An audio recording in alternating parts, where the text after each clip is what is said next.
In Santa Ana, a city in Orange County, California, the fire department is hard at work on a typical routine call.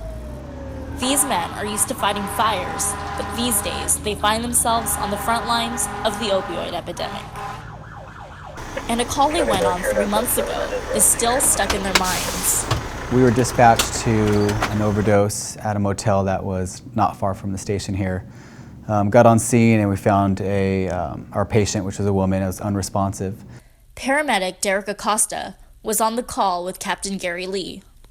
And respiration rates were really low, and she probably would have expired within probably 15 minutes to an hour. So we treated her with Narcan en route to the hospital. Narcan is the antidote drug used to reverse a drug overdose. It's pretty easy. Rip this out. Everything should come out. Chris Huerta, a paramedic who was with Gary and Derek on that call, says that they administer Narcan a few times a week.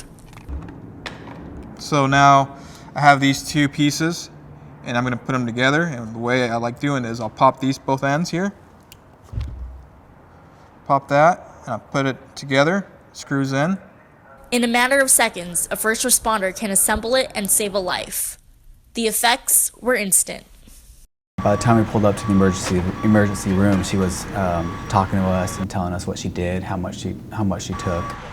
But what happened next was something even these seasoned firefighters had never seen. She was admitted to the hospital, she was released from the hospital, and she's walking out of the parking lot at the hospital receiving center. The patient was walking right back out of the emergency doors. I felt bad for her. This patient seemed lost to me. Lost to the kind of lost sight of what really is going on and the priorities in life. For Battalion 79, also known as the Hazmat Unit in Orange County, calls like this one have become more frequent. According to the National Institute on Drug Abuse, more than 90 Americans die every day from overdoses here in the U.S. Places like Orange County are being hit hard. It really runs the whole gamut. You can buy these over the counter now. So not just first responders, but also a normal person, a civilian.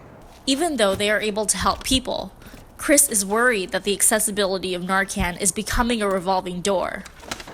Do you think that's important? It's important that people have this on them? Or? I don't think it's the right thing to do, because then at that point it gives people the mindset that they can do heroin or some type of narcotic anytime they want. First responders like Chris are caught in a cycle of responding to the same overdose calls and administering the antidote, a cycle that is starting to wear on some of them. It's called compassion fatigue, a state in which people that provide care are unable to empathize anymore because of typically overwhelming situations. We're actually coming in a little more callous as providers. So it's very hard to do what we do as caregivers. This is David Glendenning, a veteran EMT. We met him at this year's EMS Expo in Las Vegas, Nevada, where the opioid crisis took center stage. So this is the face of addiction. We've seen these cases, right? And we see them over and over and over again. This issue has no socioeconomic, no age, no race, no gender boundaries. For EMTs who deal with opioid-related calls every day, the expo was a way to brush up on their skills and talk about the crisis and compassion fatigue. It's needless deaths. It's absolutely 100% preventable deaths, all those overdoses. It's a little more difficult. We're seeing the same patients more and more. We're still going to do what we do. However, we will be thinking this is going to be the same old person. We may see in the notes that it's what we call a familiar face.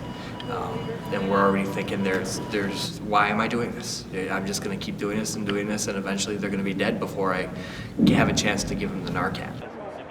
Glendenning says that part of the problem is a lack of discussion on mental health when it comes to training new EMTs. As providers, we don't really know how to manage empathy because we don't get good instruction on it in our initial core classrooms. And we're now starting to have the conversation out in the field about compassion fatigue. And I think it's kind of really becoming important because of the opioid crisis that we're in right now. Back at Fire Station 79 in Santa Ana, the calls keep coming. But Derek Acosta says no matter what, patients should come first. It's part of our job as paramedics to be empathetic to every medical run that we go on. being a paramedic, there's a pretty high standard that you need to hold for yourself and caring for others. I think if there ever was this compassion fatigue, if that was ever recognized by another crew member, maybe it's time to talk to that person and say, hey, what's going on? Or maybe it's time to move on from paramedicine. If you start having that compassion fatigue, that's going to generate a complacence with the job. You might overlook doing a good checkout of your gear in the morning. So I think that that's very important for someone to keep an eye on. And as paramedics, or even first responders, EMTs, all of us, the whole crew, it's the onus is on us to hold each other accountable to the level of care that we give. Reporting from Orange County, Angeline Burnaby for Northgate News.